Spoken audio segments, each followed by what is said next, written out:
صلی اللہ علیہ وسلم نے فرمایا کہ 7 قسم کے لوگ اللہ کے عرش کے سائے میں ہوں گے۔ ان میں پہلا جو نام لیا آپ نے، فرمایا امام عادل،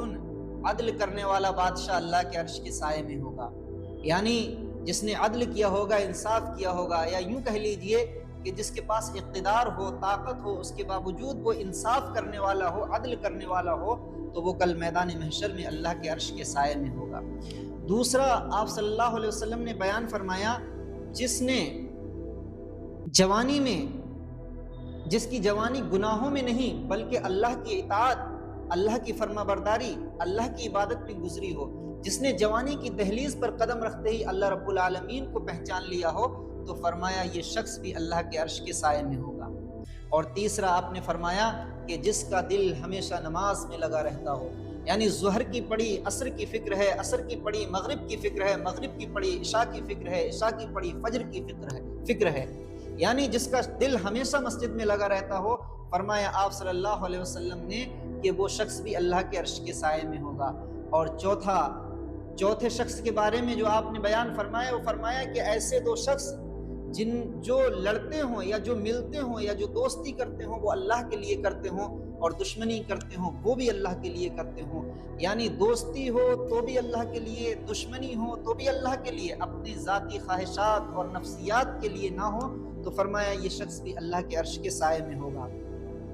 اور چھٹے شخص کے بارے میں آپ صلی اللہ علیہ وسلم نے فرمایا کہ جس کو کوئی حسن والی عورت، کوئی پیسے والی عورت، کوئی خوبصورت عورت اس کو گناہ کی طرف بلائے، زنا کاری کی طرف بلائے، اور وہ کہے انی اخاف اللہ، میں اللہ سے ڈرتا ہوں، مجھے اپنے رب کے سامنے جانا ہے، یہ بہت عظیم گناہ ہے، میں اس کو نہیں کر سکتا، تو فرمایا کہ یہ شخص بھی اللہ کے عرش کے سائے میں ہوگا۔ اور پھر آپ صلی اللہ علیہ وسلم نے فرمایا کہ وہ شخص بھی اللہ کے عرش کے سائے میں ہوگا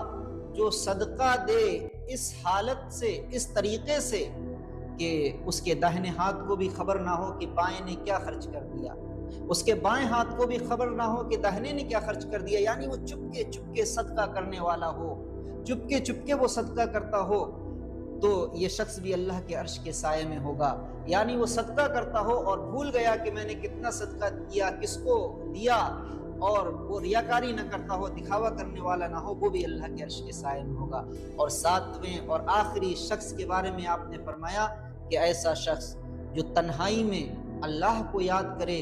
اور اللہ کے خوف سے اس کی آنکھوں میں آنسو آ جائیں، تو یہ شخص بھی اللہ رب العالمین کے عرش کے سائے میں